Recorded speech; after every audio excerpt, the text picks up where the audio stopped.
여호수아 24장은 여호수아가 이스라엘 백성들에게 남기는 고별 설교입니다. 그런데 여호수아 인생의 가장 중요한 고별 설교가 될 장소가 세겜 땅이라고 했습니다.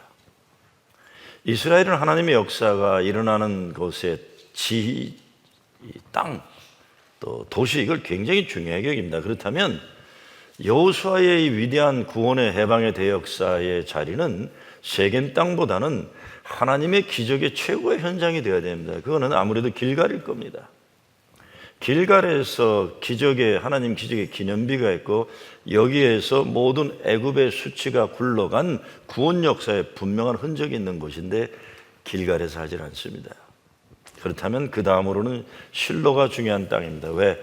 거기는 하나님 언약궤, 법궤가 있는 땅이기 때문에 그렇습니다. 그런데 길갈도 아니고 실로도 아니고 세겜 땅에서 마지막 고별 설교를 합니다. 왜 그랬을까요? 여호수아 24장 32절을 보게 되면 요셉의 뼈를 세겜에 장사하였으니라고 되어 있습니다. 세겜이란 땅이 중요한 것은 이스라엘의 민족의 지도자들 가운데 개인의 역경을 믿음으로 이겨내면서 가난으로 존폐의 위기에 있던 가문과 민족의 살 길을 마련한 최고 영웅이라고 할 수는 요셉이 그 땅에 묻혀야 하기 때문입니다. 이게 요셉의 유언이었습니다.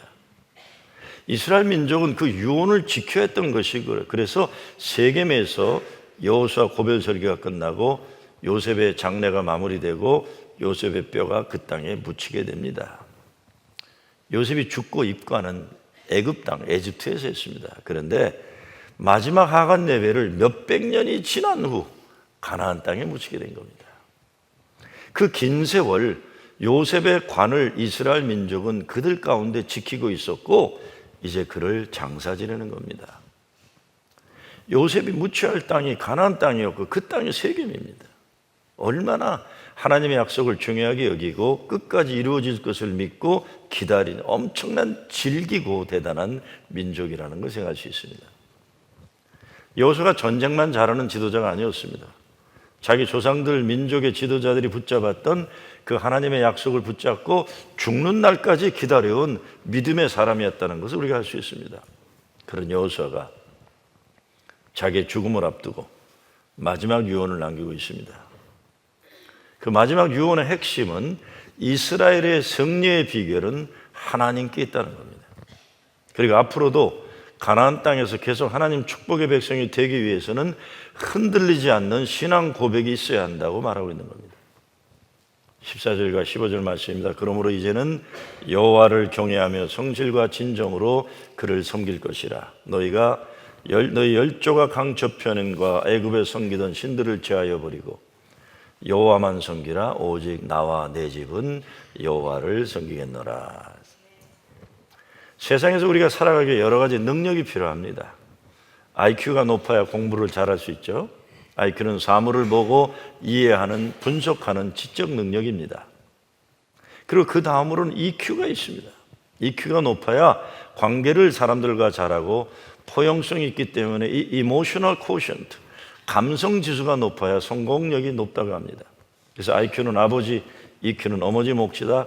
그래서 유대인들은 IQ 천재 교육과 EQ 지혜 교육을 동시에 잘 지켜서 자녀 교육에 성공한 민족이라고 했습니다.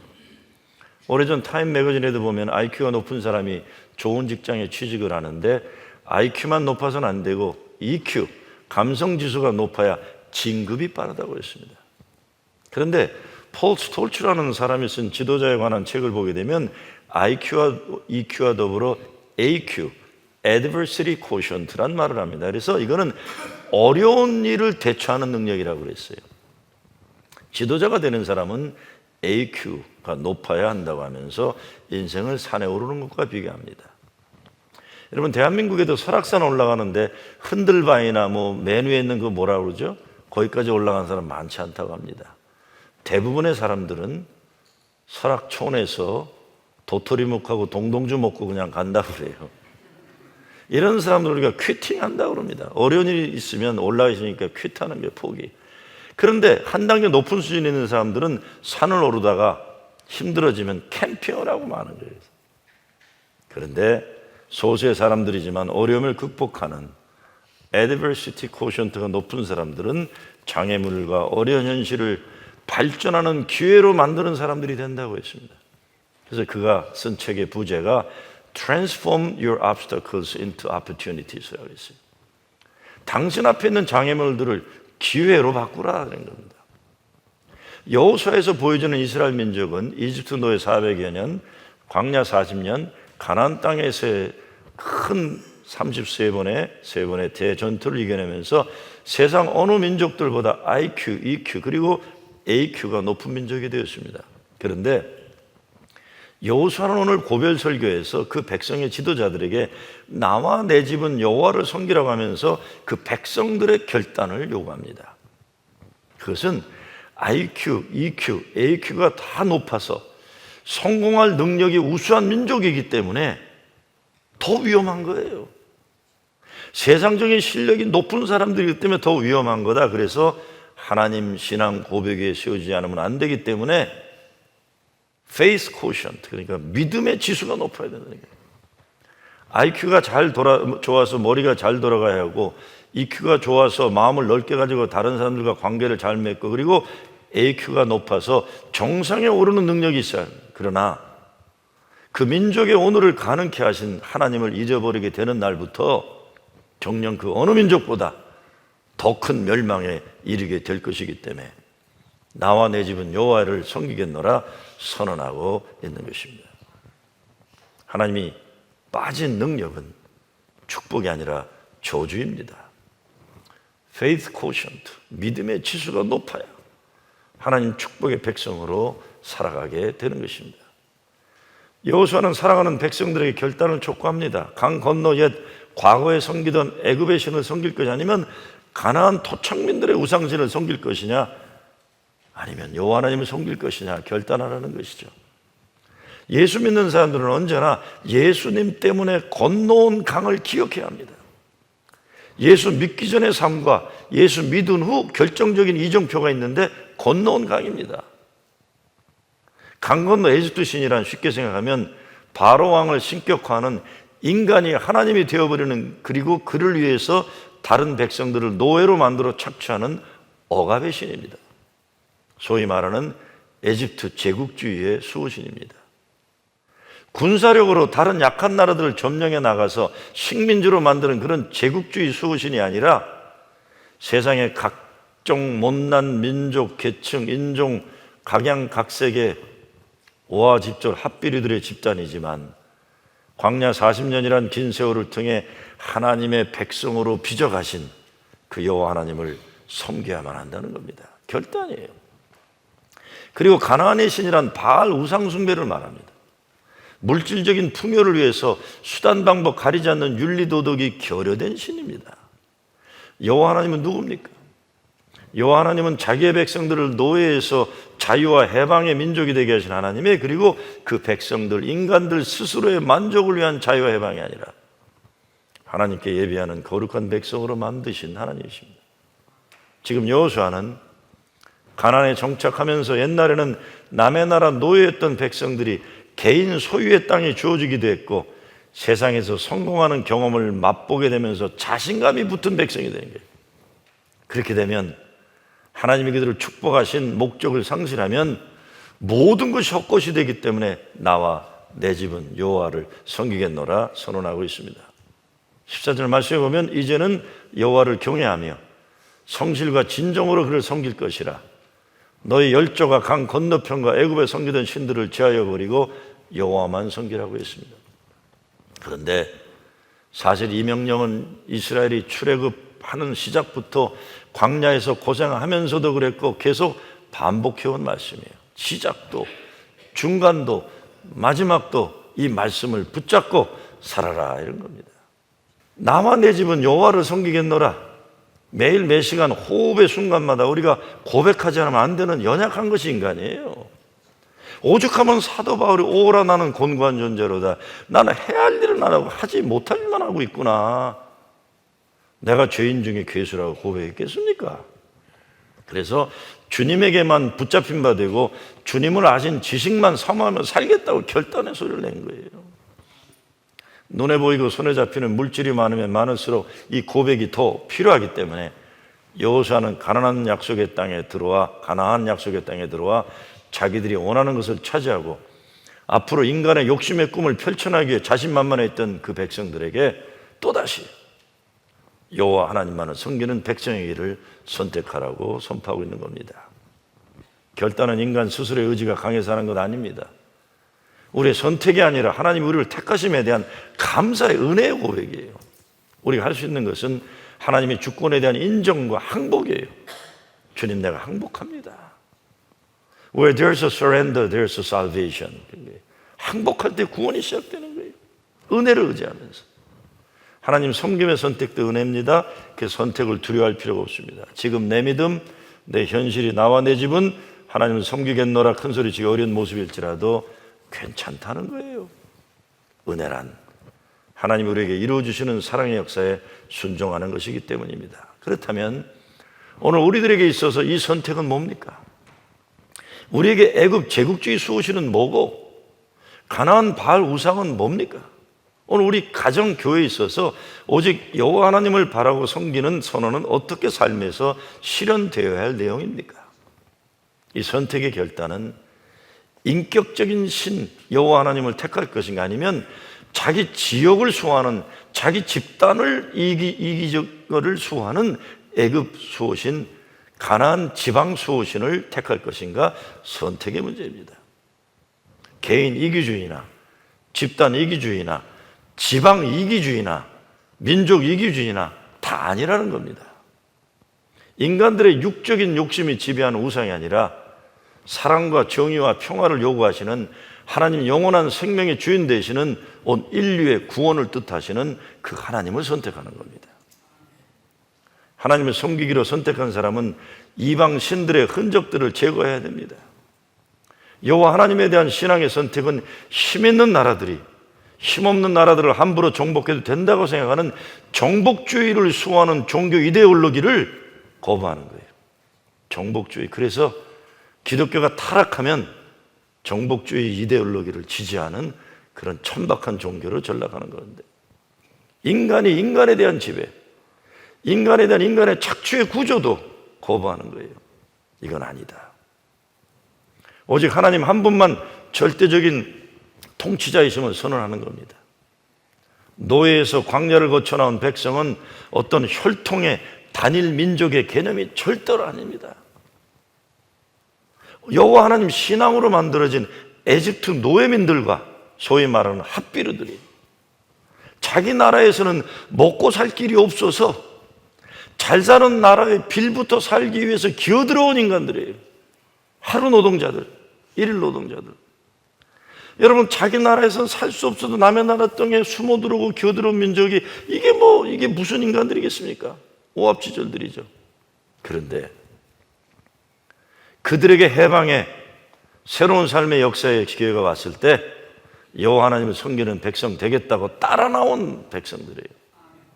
세상적으로는 오합지졸들인데 광야 40년을 거치면서 하나님 말씀에 순종하는 것, 하나님 은혜만 의존하는 것, 예배드리는 것, 이런 하나님의 백성들로 만들어지고 그 새로운 가치관을 가진 새로운 세대가 가나안 땅으로 들어간 겁니다. 그러니 이제 가나안 땅에 들어가서 다시 돈의 노예가 되고 자기 이익만 챙기다가 자기 지방 집단 이기주의에 빠지다가 민족 이기주의에 빠지다가 공동체를 깨트리고 하나님께 예배드리기를 포기하고 바알 우상을 섬기는 일 없어야 하기 때문입니다.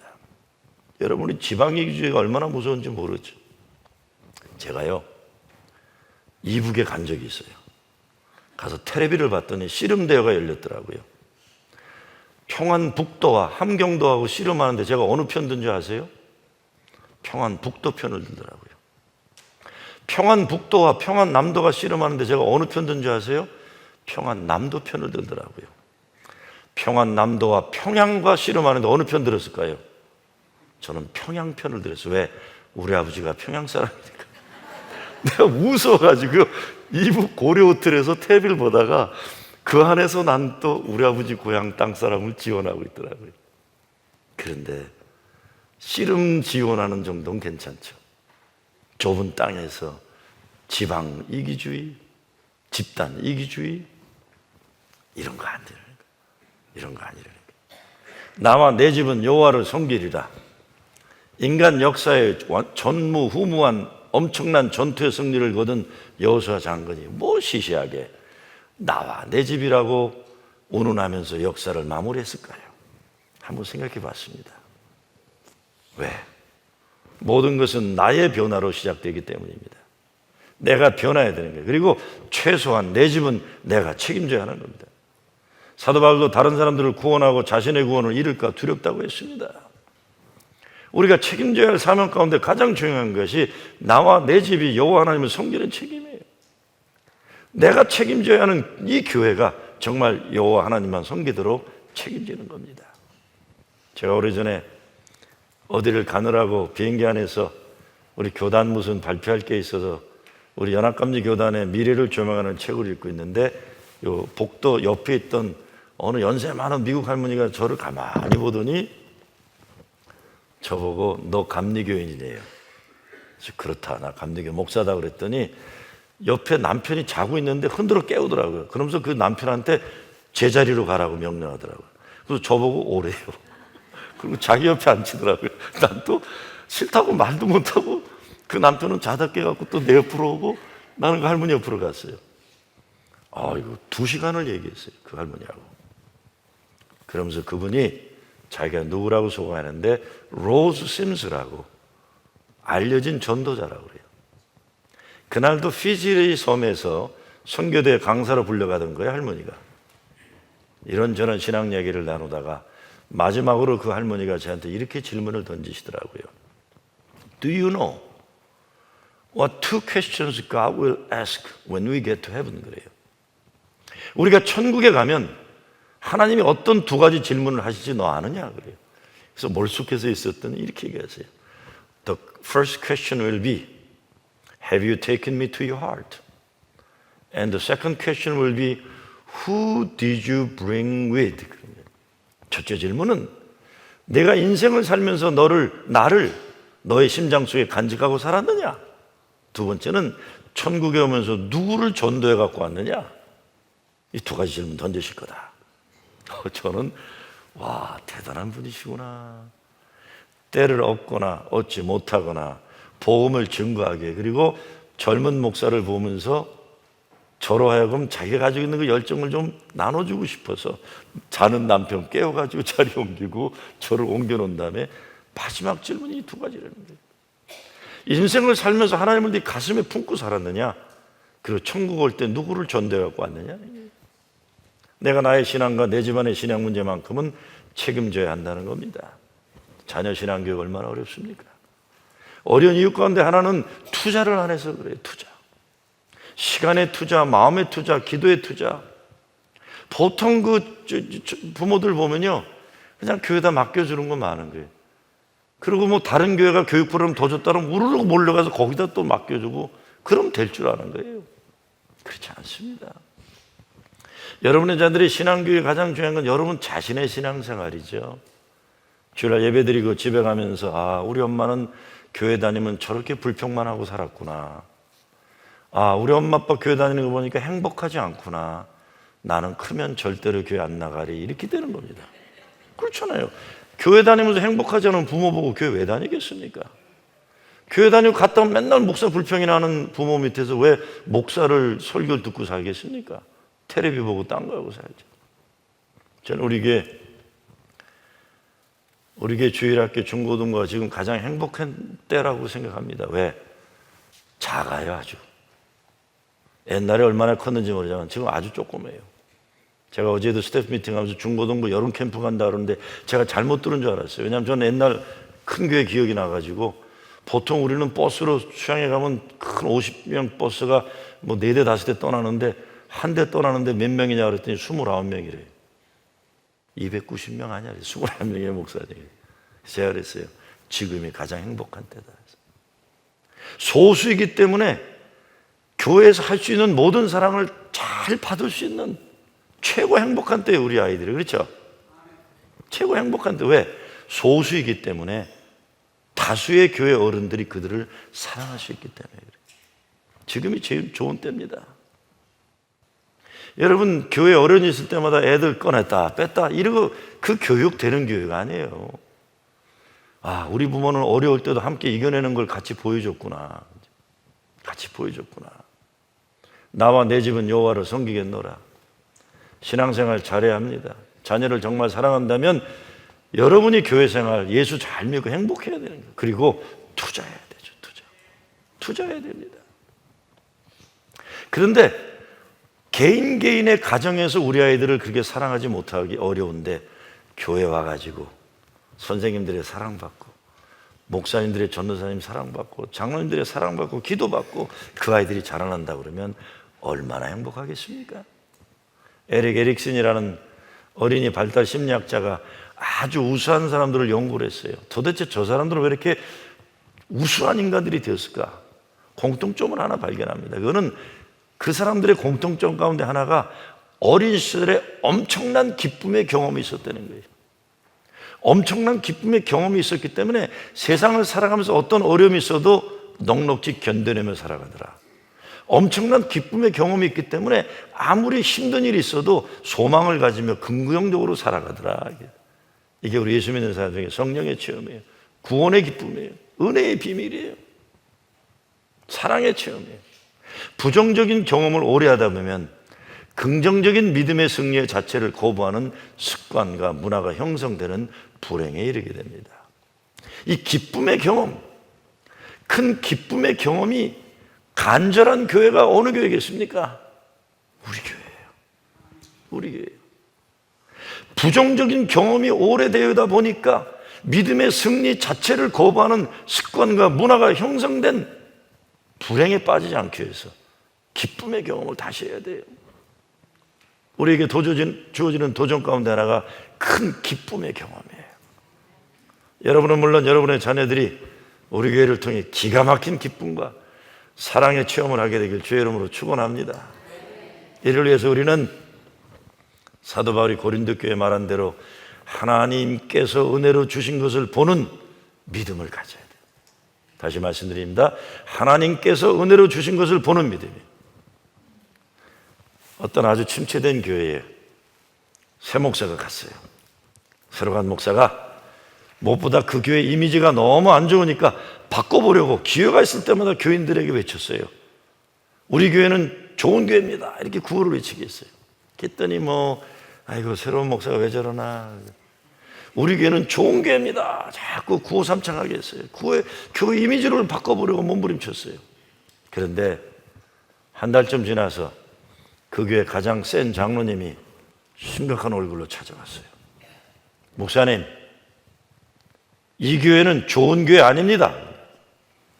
목사님의 의도는 알겠지만 계속해서 우리 교회는 좋은 교회라고 하는 그건 교인들을 속이는 겁니다. 예수 믿는 우리들은 솔직해야 됩니다. 다시는 강단에서 우리 교회 좋은 교회란 말 하지 마십시오. 경고장 주고 간 거예요. 너 다시 우리 교회 좋은 교회라고 하면 쫓아내겠다 이런 겁니다. 그 장로님은 정직한 분이세요. 그렇죠? 그 장로님은 정확한 분이세요. 그렇죠? 그래요. 그렇죠? 그렇지만 그 장로님은 하나님의 은혜를 모르는 사람입니다. 하나님의 은혜의 영역에 속하지 않은 사람이에요. 영적인 사람, 하나님의 은혜를 아는 사람은 하나님께서 은혜로 주신 것을 보는 믿음을 가진 사람들이에요. 이걸 가지고 살아야 돼요. 지금 우리 교회 속에 일어나고 있는 기적의 역사가 있는 걸 보는 눈과 마음이 있어야죠. 일어나고 있는데 삶이 변화되고 기쁨이 일어나고 전도의 역사가 일어나고 회복의 역사가 일어나는데 그걸 못 보고 자꾸 딴 거 보면서 나는 영원히 불행하리라 이렇게 결단하면 믿음대로 되는 겁니다. 그렇게 살고 싶으면 그렇게 사시기 바랍니다. 그러나 하나님이 은혜로 보여주는 것을 보는 믿음으로 살게 되길 바랍니다. 교회도 그래요. 그렇게 보고 느끼면 그렇게 되는 겁니다. 같은 인생을 살면서 같은 노력을 해도 안 되고 차이가 있어요. 그 차이는 다름 아닌 하나님의 역사하심을 믿는 믿음의 차이예요. 내 인생을 가로막는 가장 큰 장애물은 나 자신일 수 있습니다. 내가 하나님의 축복의 통로를 가로막고 있는 거예요. 나와 내 집은 여호와를 섬기겠노라. 주님이 내 안에 내 가정 속에 들어와 역사하시기를 소원하시는데 내가 문을 열어야 되는 거죠. 믿음이 좋다는 것은 하나님 우리에게 은혜로 주신 것들을 보는 눈과 마음을 가지는 겁니다. 여호수아는 그 어느 인간보다 우수한 인간이었지만 이제 인생 마지막 말씀의 순종의 사람으로 끝을 냅니다. 그래서 여호수아 마지막 31절에 보면 이스라엘이 여호수아에 사는 날 동안과 여호수아 뒤에 생존한 장로들, 그 여호와께서 이스라엘 위하여 행하신 모든 일을 아는 자에 사는 날 동안 여호와를 섬겼노라고 했습니다. 여호수아의 죽음을 앞둔 결단의 축구, 그것은 그 백성의 미래까지 내다보는 지도자의 사랑입니다. 마지막 결단, 너희는 섬길 자를 오늘 택하라. 오직 나와 내 집은 여호와를 섬기겠노라. 여러분의 가정이 여호수아의 가정처럼 오직 여호와 하나님만 섬기는 믿음의 가정 되시길 주의 이름으로 축원합니다.